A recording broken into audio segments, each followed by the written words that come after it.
نحمده ونصلي ونسلم على رسوله الكريم أما بعد فأعوذ بالله من الشيطان الرجيم بسم الله الرحمن الرحيم وإذ قال إبراهيم لأبيه آذر أتتخذ أصناما آلهة إني أراك وقومك في ضلال مبين وكذلك نري إبراهيم ملكوت السماوات والأرض وليكون من الموقنين فلما جن عليه الليل رأى كوكبا قال هذا ربي فلما أفل قال لا أحب الآفلين فلما رأى القمر بازغا قال هذا ربي فلما أفل قال لئن لم يهدني ربي لأكونن من القوم الضالين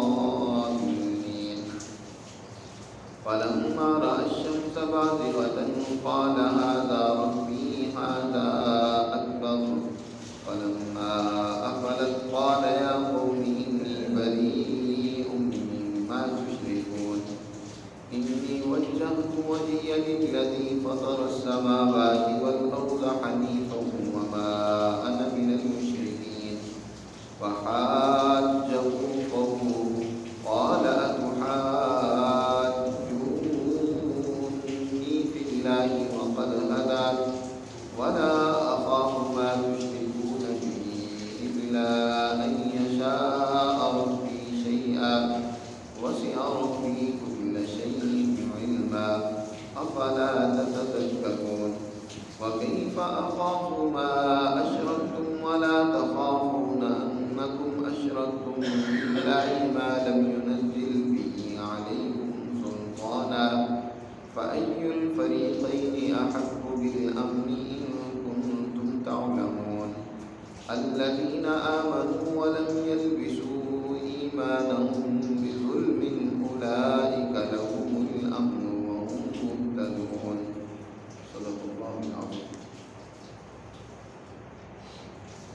ان آیات مبارکہ میں اللہ سبحانہ و تعالی نے توحید کی حقیقت کو حضرت ابراہیم علیہ السلام کے ایک مکالمے کے تناظر میں سمجھایا ہے۔ حضرت ابراہیم علیہ السلام اللہ کے وہ اولو العزم پیغمبر ہیں جنہوں نے دین حنیفیت کی بنیاد رکھی اور تا قیامت نو انسانیت کے لیے امام قرار پائے۔ حضرت ابراہیم علیہ السلام کے بعد میں آنے والے تمام انبیاء ان کی اسی ملت کے پیروے، یہاں تک کہ خود جناب رسول اللہ صلی اللہ علیہ وسلم کو حکم ملا ہے فاتبع ملت ابراہیم حنیفا کہ آپ یہ پیغمبر ابراہیم کی ملت جو حنیف ابراہیم کے حنیف تھے ان کی ملت کی اتباع اور پیروی کیجیے۔ یہی وجہ ہے کہ ہماری نماز بھی مکمل نہیں ہوتی جب تک ہم نبی کریم صلی اللہ علیہ وسلم کے ساتھ ابراہیم علیہ السلام کے لیے بھی صلاۃ و برکات کی دعا نہیں کرتے۔ یہاں ان آیات میں حضرت ابراہیم علیہ السلام کا ابتدائی زمانہ میں اپنی قوم کو سمجھانے کے لیے ایک حکیمانہ انداز جو انہوں نے اختیار کیا ہے اس کو اللہ نے بیان کیا ہے۔ حضرت ابراہیم علیہ السلام کی قوم اور خود ان کے والد اور گھرانہ بت پرستی کے ساتھ ساتھ کواکب پرستی اور اجرام سماویہ کی پرستش میں مبتلا تھی۔ چنانچہ بابل کی تہذیب جو بابل اور نینوا کی تہذیب جو اس وقت پورے عروج پر تھی، انہوں نے 3 خدا بنا رکھے تھے بتوں کے علاوہ، ایک زہرہ اور دوسرا قمر اور تیسرا شمس، یعنی ایک تو ستارہ زہرہ ان کا خدا تھا، اس کے نام پر انہوں نے ہیکل اور عبادت خانہ بنایا ہوا ہے۔ اسی طرح چاند کے نام پر بھی انہوں نے عبادت خانہ بنا رکھا تھا اور سورج کے نام پر بھی عبادت خانے تھے جہاں قوم ان کی پرستش کرتی تھی، چاند اور سورج اور زہرہ ستارے کی۔ حضرت ابراہیم علیہ السلام نے اپنی قوم کی اس گمراہی کو سمجھانے کے لیے ایک ایسی رات کا انتخاب کیا جب چاند بھی اپنی عروج اور جوبن پر تھا، اور اسی طرح زہرہ ستارہ بھی خوب چمک رہا تھا، یعنی چمکتی روشن رات میں جب قوم ساری انہی راتوں میں ان کی عبادت کے لیے جمع ہوتی تھی، تو حضرت ابراہیم علیہ السلام نے اپنی قوم کو مخاطب بناتے ہوئے سب سے پہلے اس ستارے کو جب چمکتا ہوا دیکھا تو کہا کہ کیا یہ میرا خدا ہے؟ لیکن ستارہ خود وہ کسی حکم کا پابند ہے، وہ حاکم نہیں، محکوم ہے، وہ خود ایک نظام میں جکڑا ہوا ہے، وہ اللہ کا قائم کردہ نظام ہے جس کے تحت ایک مقررہ وقت تک کے لیے وہ طلوع ہوتا ہے، پھر اس کے بعد غروب ہو جاتا ہے۔ ابراہیم علیہ السلام نے اپنی قوم کو سمجھایا، جب دیکھا کہ یہ غروب ہو رہا ہے تو اپنی قوم کو سمجھاتے ہوئے کہا کہ دیکھو ایسے خدا تھوڑے ہوتے ہیں جو خود کسی نظام کے پابند ہو۔ خدا تو وہ ہے کہ جو سب اس کے محکوم ہوں، سب اس کے پابند ہوں، وہ کسی کا پابند نہ ہو۔ تم نے اس ستارے کو خدا بنایا ہوا ہے۔ قرآن نے ان کی طرز بیان کو یہاں ذکر کیا، فرمایا وَإِذْ قَالَ إِبْرَاهِيمُ، اس واقعے کو یاد کرو جب ابراہیم نے اپنے والد آزر سے کہا أَتَتَّخِذُ أَصْنَامًا آلِهَةً، کیا آپ بتوں کو معبود مانتے ہیں؟ آپ نے بتوں کو خدا بنا رکھا ہے۔ دیکھیں میں آپ کو اور آپ کی قوم کو خود ہی گمراہی میں مبتلا دیکھ رہا ہوں۔ انی اراک وقومک فی ضلال مبین، خدا کو چھوڑ کر تم نے ان بتوں کو، ستاروں کو اور بعض لوگوں نے فرشتوں کو خدا مان رکھا ہے، تو یہ اس کو بہت بڑی صریح اور واضح گمراہی ہے۔ اور اسی طرح قرآن کہتے ہیں کہ نری ابراہیم، ہم نے ابراہیم کو ملکوت السماوات والارض، آسمان و زمین کا جو ایک مخفی سسٹم اور نظام اللہ کا کار فرما ہے، جو اس کی بادشاہت ہے، ہم نے اس کا بھی مشاہدہ کروایا۔ اور یہ اس لیے تاکہ ابراہیم اللہ کے قوانین، احکامات، اس کے وجود پر پورا یقین رکھنے والا بنے، وَلِيَكُونَ مِنَ الْمُوقِنِينَ۔ فَلَمَّا جَنَّ عَلَيْهِ اللَّيْلُ، بس جب ایسا ہوا کہ حضرت ابراہیم علیہ السلام پر ایک رات میں اس جنّ علیہ اللیل، رات میں ڈھانپ لیا، یعنی رات چھا گئی، رآ کوكبا، انہوں نے ستارے کو چمکتا ہوا دیکھا تو مخاطب کرتے ہوئے کہا قال ھذا ربی، یہ ستارہ میرا خدا ہے۔ ھذا ربی، کیا یہ میرا خدا ہے جس کو میری قوم پوج رہی ہے اور آج اس کے سامنے ہاتھ باندھے کھڑی ہے؟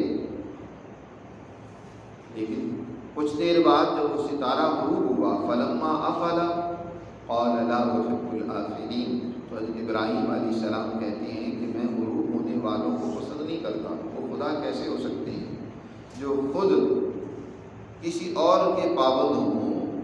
وہ کیسے خدا ہو سکتے ہیں جو کسی اور نظام کے تحت چل رہے ہیں، اپنی مرضی سے اپنے پجاریوں کو تھوڑی دیر کے لیے اور جلوہ نہ دکھا سکتے ہو، بلکہ وہ اس قانون کے تحت طلوع ہوتے ہیں اور اسی قانون اور حکم کے تحت غروب ہوتے ہیں۔ لہذا ایسے غروب ہونے والوں کو جن میں تغیر ہو، تبدیلی ہو، میں پسند نہیں کرتا۔ اس کے بعد ستارہ زہرہ جب غائب ہوا تو پھر چاند طلوع ہوا، چاند نے اپنا جلوہ دکھلایا، ہر طرف روشنی بکھیرنا شروع کر دی۔ تو حضرت ابراہیم نے جب چاند کو چمکتا ہوا دیکھا تو کہا ھذا ربی، یہ میرا رب ہے۔ فلما افل، چاند کا بھی ظاہر ہے روشن کائنات کو کرنا ایک وقت تک کے لیے ہوتا ہے، چاہے وہ 14 کا چاند ہو، ایک وقت تک کے لیے اس اللہ نے جو اس کا نظام ٹھہرایا ہے اسی کے تحت وہ چمکتا ہے۔ لہذا فلما افل، جب وہ بھی غروب ہوا تو حضرت ابراہیم کہنے لگے قوم کو مخاطب کرتے ہوئے لئن لم یہدنی ربی، اگر میرا رب میری رہنمائی نہیں کرے گا تو لأکونن من القوم الضالین، تو یقیناً میں بھی ایسی گروہ اور جماعت اور قوم میں سے راہ حق سے بھٹک چکی ہے، اس لیے میں اللہ کا شکر ادا کرتا ہوں کہ اس نے میری صحیح رہنمائی کی ہے، اور وہ ہے اپنی ذات کی طرف، وہ اللہ کی وحدانیت کی رہنمائی ہے، اللہ کی ذات کی رہنمائی ہے، تو میں اس پر اللہ کا شکر ادا کرتا ہوں۔ اس کے بعد جب دن چڑھا تو ظاہر ہے سورج ان تمام کائنات کے اللہ نے جو بنائے ہوئے سیارے ہیں ان میں سے سب سے بڑا سیارہ ہے، جس کے طلوع ہوتی ہی رات چھٹ جاتی ہے، اندھیرے کافور ہو جاتے ہیں اور دن کا اجالا نمودار ہو جاتا ہے۔ تو حضرت ابراہیم علیہ السلام نے جب سورج کو دیکھا واضح چمکتا ہوا تو اپنی قوم کو سمجھاتے ہوئے کہنے لگے ھذا ربی اھذا ربی، کیا یہ میرا رب ہے؟ اچھا اگر یہ میرا رب ہے تو ھذا اکبر، یہ تو پہلوں سے بہت بڑا ہے۔ اس میں بھی بتا دیا یہ تو بڑی عجیب بات ہے، خدا کے درجے قائم کر رکھے ہیں، ایک ستارہ ہے جو گویا چھوٹا خدا، پھر چاند ہے جو اس سے بڑا خدا، پھر سورج ہے جو ان سب سے بڑا خدا، یہ تو کئی خدا ہو گئے، خدا تو ایک ہے، مالک کائنات تو ایک ہے۔ دوسری جگہ پر اللہ تعالیٰ نے ارشاد فرمایا لو کان فیہما آلہۃ الا اللہ لفسدتا، اگر اس کائنات میں کئی آلیہ اور معبود ہوتے، کئی خدا ہوتے تو یہ کائنات کا نظام درست طریقے سے چل نہیں سکتا تھا، درم برم ہو جاتا کہ ایک خدا کہتا کہ بھائی آج رات ہونی چاہیے، دوسرا کہتا کہ نہیں آج دن ہی رہنا چاہیے، تیسرا کہتا کہ بھائی ان پر بارش نازل ہونی چاہیے، اور ایک کہتا نہیں ان پر کاش سالی ہونی چاہیے، آپس میں ہی وہ الجھتے رہتے، تو یہ کائنات کا نظام کیسے چلتا؟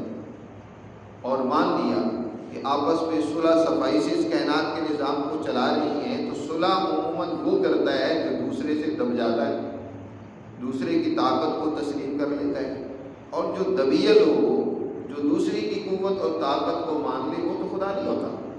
خدا تو وہ ہے جو سب اس سے ڈرے، سب اس کے سامنے دبے ہوئے ہوں، وہ کسی سے دبنے والا نہیں ہے، وہ تو مالک الملک ہے، اس کے ہاں تو کسی قسم کا کوئی ڈر خوف نہیں ہے، سب اسی سے ڈرنے والے ہیں۔ اس لیے حضرت ابراہیم نے پہلے ہی جملے میں کہا کہ اچھا یہ سورج اگر یہ میرا خدا ہے تو یہ تو پھر بڑا خدا ہوگا، پہلے چھوٹے خدا تھے۔ پھر ایک اور طریقے سے سمجھایا فلما افلت، جب وہ سورج بھی غروب ہو گیا تو کہنے لگے حضرت ابراہیم یا قوم انی بریء مما تشرکون، بے شک میں اے میری قوم بری ہوں ان سے جن کو تم خدا کا شریک ٹھہراتے ہو۔ یہ جو شرک میں تم مبتلا ہو، اللہ کی ذات کے ساتھ کئیوں کو تم نے شریک بنا رکھا ہے، میرا اس سے کوئی تعلق نہیں، میں اس سے بیزار ہوں، میں برات کا اعلان کرتا ہوں۔ وَنَخْلَعُ وَنَتْرُكُ مَن يَفْجُرُونَ، میں تو صاف اعلان کرتا ہوں کہ میرا ان سے کوئی تعلق نہیں۔ تو کس سے تعلق ہے بھائی؟ ان سے تعلق نہیں ہے تو پھر آپ کس کو پوجتے ہیں؟ کون آپ کا خدا ہے؟ کون سی طاقت سے آپ متاثر ہیں؟ اس کے سامنے جھکتے ہیں، اس کی عظمت کو سلام کرتے ہیں۔ تو حضرت ابراہیم علیہ السلام نے اس ذات کا بھی تعارف کروایا، کہا انی وجہت وجہی للذی فطر السماوات والارض حنیفا وما انا من المشرکین، بے شک میں اپنا چہرہ اس ذات کی طرف پھیرتا ہوں جو آسمان و زمین کا فاطر اور خالق ہے، جس نے آسمانوں کو بھی بنایا، زمین کو بھی بنایا۔ آسمان کا بھی سسٹم اور نظام اسی نے قائم کیا ہے اور اسی کے حکم کے تحت چل رہا ہے، اور اسی طرح زمین کا نظام بھی اسی حکم کے تحت چل رہا ہے۔ اور حنیفہ فرمایا کہ میں ہر طرح کے شرک، ہر طرح کی گمراہی، ہر طرح کی کجی سے الگ تھلگ ہو کر صرف ایک ذات اللہ سبحانہ و تعالیٰ کی طرف اپنے آپ کو متوجہ کرتا ہوں، حنیفہ۔ اور مزید اس کی تاکید کے طور پر فرمایا وما انا من المشرکین، میں مشرکوں میں سے نہیں ہوں، میرا تعلق اس جماعت سے نہیں ہے۔ اس لیے انسان کو سوچنا چاہیے کہ وہ اپنا تعلق کس جماعت کے ساتھ قائم کرے۔ یہ بات تو کنفرم ہے کہ انسان کا حشر جماعتی صورت میں ہوگا، انفرادی اعمال کی سزا قبر میں پوری ہو جائے گی، اور جو حشر میں حساب و کتاب ہوگا وہ جماعتی صورت میں ہوگا۔ کس کے ساتھ اس کی وابستگیاں تھیں؟ گمراہ جماعت کے ساتھ تھی، ہدایت یافتہ جماعت کے ساتھ تھی، انسانیت دوست جماعت کے ساتھ تھی، انسانیت دشمن جماعت کے ساتھ تھی. کس گروہ جماعت اور فرقے کے ساتھ اس کا تعلق تھا؟ اس لیے قرآن میں دوسری جگہ پر فرمایا یوم ندعو کل اناس بامامہم، ہم کل قیامت کے دن ہر انسان کو اس کے امام اور لیڈر کے ساتھ بلائیں گے. ہر ایک اپنے لیڈر کے ساتھ اللہ کے حضور پیش ہوگا. اس لیے اپنا لیڈر سوچ سمجھ کر انسان کو چننا چاہیے. جماعت کا انتخاب بھی وہ سوچ سمجھ کر کرنا چاہیے، اپنے مفادات کی خاطر. یہ نہیں ہے کہ جھوٹوں کا ساتھ دینے لگ پڑے، جھوٹوں کے پیچھے چلنے لگ پڑے. اپنی ضرورت پوری کرنا آج اس غلط سسٹم میں الگ بات ہے، لیکن اس کی وجہ سے ایک غلط آدمی کی بھی تعریف کرنے لگ پڑے، یہ بہت بڑی گمراہی ہے. دینی حوالے سے ہو، دنیاوی حوالے سے ہو، کسی اعتبار سے بھی ہو، سچے لوگوں کو ڈھونڈے، ان کا ساتھ دینا چاہیے، ان کے ساتھ رہنا چاہیے، ان کے ساتھ وابستگی ہونی چاہیے. تو حضرت ابراہیم کہتی ہیں وما انا من المشرکین، میرا مشرکوں کے ساتھ کوئی تعلق نہیں، میں ان سے بیزار ہوں.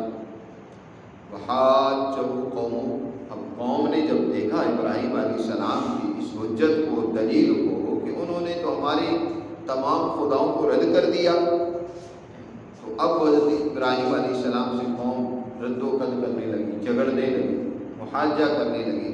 وحاجہ قوم، حضرت ابراہیم نے سمجھایا کہ کیا اتحاجونی فی اللہ وقد ہدان، کیا اللہ کے بارے میں کوئی سے جھگڑا کرتے ہو؟ عجیب بات ہے. جو اس کائنات کا اصل مالک ہے، جو اس کائنات کا جو اصل مدبر ہے، جس نے اس کائنات کے نظام کو قائم کیا اور چلا رہا ہے، اس کے بارے میں تم جھگڑ رہے ہو. اتحاجونی فی اللہ وقد ہدان، اور تاکہ اللہ نے تو مجھے ہدایت اور سیدھا راستہ دکھلایا ہے، تو تم چاہتے ہو میں اس سیدھے راستے کو چھوڑ دوں. اور دیکھو تم ڈرا رہے ہو نا مجھے اپنے خداؤں سے. اچھا ابراہیم، تو نے ہمارے خداؤں کی توہین کر دی، ہمارے خدا تم سے پوچھ لیں گے. آج بھی بات جاہل تمام پرست لوگ وہ کیا کر رہے ہوتے ہیں، اپنے ان پیروں سے، اپنے ان جن کے بارے میں ان کو اعتقاد ہوتا ہے، اس سے کہانیاں بنا بنا کر گھڑ گھڑ کے لوگوں کو گمراہ کرنے اور ڈرانے کی کوشش کرتے ہیں، خوفزدہ کرنے کی کوشش کرتے ہیں.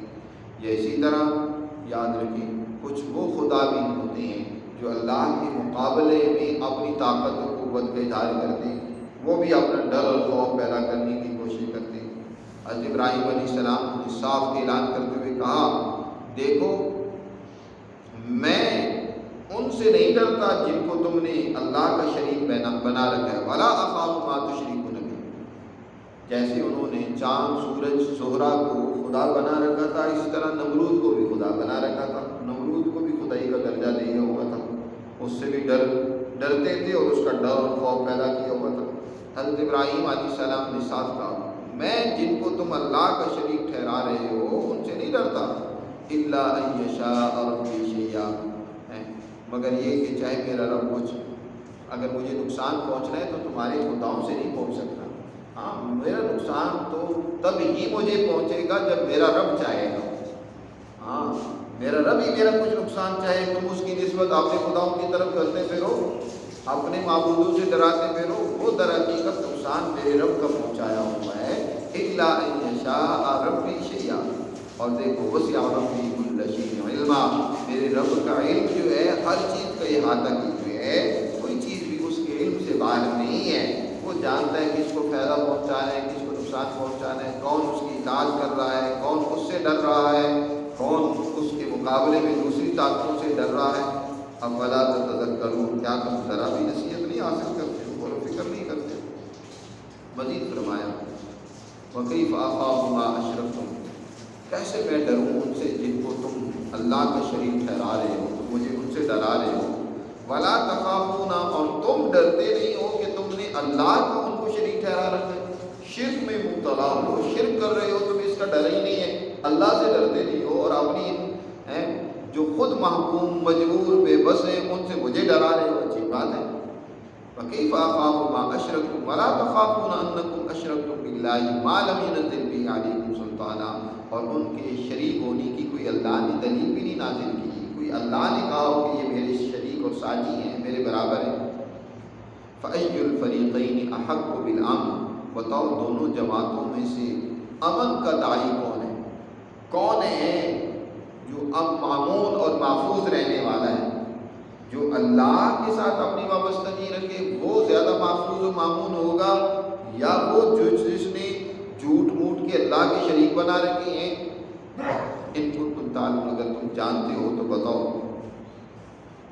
الذین آمنوا، اور وہ لوگ جو ایمان لائے، ولم یلبسوا ایمانہم بظلم، اور انہوں نے اپنے ایمان کو ظلم کے ساتھ خلط نہیں کیا، اولئک لہم الامن، یہی لوگ ہیں جو در حقیقت امن کے مستحق ہیں، اور ہم مہتدون، اور وہی ہدایت اور سیدھے راستے پر۔ نبی کریم صلی اللہ علیہ وسلم نے ایک دفعہ مدینہ منورہ سے اپنے چند اصحاب کے ساتھ باہر تشریف لے گئے، تو ایک دور سے ایک سوار اونٹ سوار حضور صلی اللہ علیہ وسلم کی طرف دوڑتا ہوا آیا، اور اس نے آتے ہی پوچھا کہ رسول اللہ صلی اللہ علیہ وسلم کون ہے اور کدھر ملیں گے، کہاں ملیں گے؟ حضور نے پوچھا کہ تم کہاں سے آ رہے ہو؟ اس نے کہا کہ میں اپنے خاندان، اپنی اولاد، قوم، قبیلے سے آ رہا ہوں، اور میں اس لیے آیا ہوں کہ میں رسول اللہ صلی اللہ علیہ وسلم سے ملوں، ان سے تعلیمات سیکھوں اور حاصل کروں۔ آپ صلی اللہ علیہ وسلم نے فرمایا پھر تو تیرے لیے مبارک ہو کہ تم نے جس مقصد کے لیے سفر کیا اس مقصد کو پا لیا، اور میں ہی اللہ کا رسول ہوں۔ بڑا خوش ہوا، اور حضور صلی اللہ علیہ وسلم سے تعلیمات ایمانیات سیکھنا شروع کی۔ اس نے حضور صلی اللہ علیہ وسلم نے اس کو ایمانیات کی تعلیم دی۔ ابھی حضور سے بات چل ہی رہی تھی کہ وہ اونٹ پر ہی سوار تھا، ابھی کہ اس کی اونٹ کا پاؤں ایک ایسی جگہ پر آ گیا جہاں چوہوں نے زمین کو نرم کیا ہوا تھا، اپنے بل اور سوراخ بنائے ہوئے تھے، وہاں اونٹ کا پاؤں آیا تو اونٹ گرا، جو ہی اونٹ گرا وہ بھی اونٹ سے گرا، اور اس کی گردن کا منکا وہ ٹوٹ گیا، اور وہ ساتھ ہی شہید ہو گیا۔ حضور صلی اللہ علیہ وسلم نے صحابہ کو فرمایا دیکھو، فوراً دیکھو اپنے دوست عمار اور کچھ دوسرے صحابہ تھے، انہوں نے دیکھا تو اس کی روح پرواز کر چکی تھی۔ حضور صلی اللہ علیہ وسلم کو بتایا گیا، آپ صلی اللہ علیہ وسلم نے فرمایا کہ بہت سارے لوگ ایسے ہیں کہ جو دنیا میں بہت تھوڑا عمل کرتے ہیں، لیکن اللہ کے ہاں ان کے لیے اجر بہت زیادہ ہے۔ اس نے عمل کوئی زیادہ نہیں کیا، یہ ابھی آیا اور اس نے پورے یقین اور صداقت کے ساتھ مجھ پر ایمان لے آیا، اور جو کچھ اس نے کہا سچ کہا۔